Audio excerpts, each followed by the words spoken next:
I'm on the golf course today, so it's not my usual route. But the golf course is closed because we've had such terrible weather. All the bunkers are full of water and ice.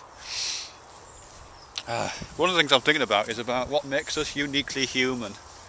I'm sure there's lots of things, and I did a video recently based on a lecture that on YouTube that Robert Sapolsky gives about this, about what makes us uniquely human. There's lots of different candidates, I know, and I haven't really got a clue, but if I was to make something up, look at the shape of this cloud here, look.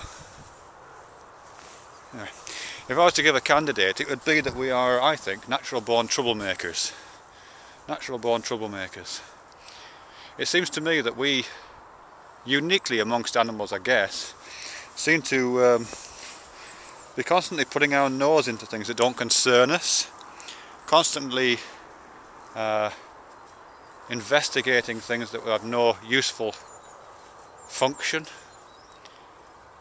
constantly looking for, well, it's not even that we're trying to solve problems, we seem to look for problems. I think we're problem seekers, actually. Perhaps that's a better word than troublemakers. Constantly trying to find problems to solve.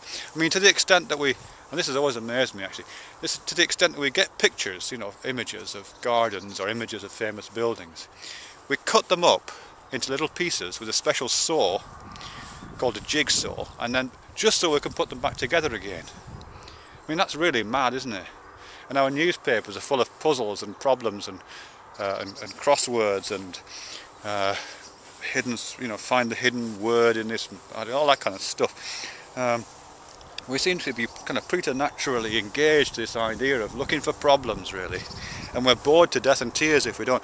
And I think, as I say, if there was a candidate for, well, kind of our version of the beaver's dam or the bowerbird's bower or peacock's tail or whatever the unique adaptation that's given us this particular niche would be, I think it's this relentless desire for problems to try to find a solution to. And it's very pleasurable. I mean, it must be driven by pleasure and discomfort, like most things are, at some point in our evolutionary development. And it is enormously satisfying solving a problem. In fact, just finding a problem is satisfying, I think.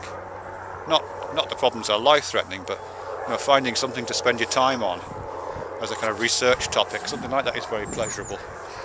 And having no problems is boring as hell, really.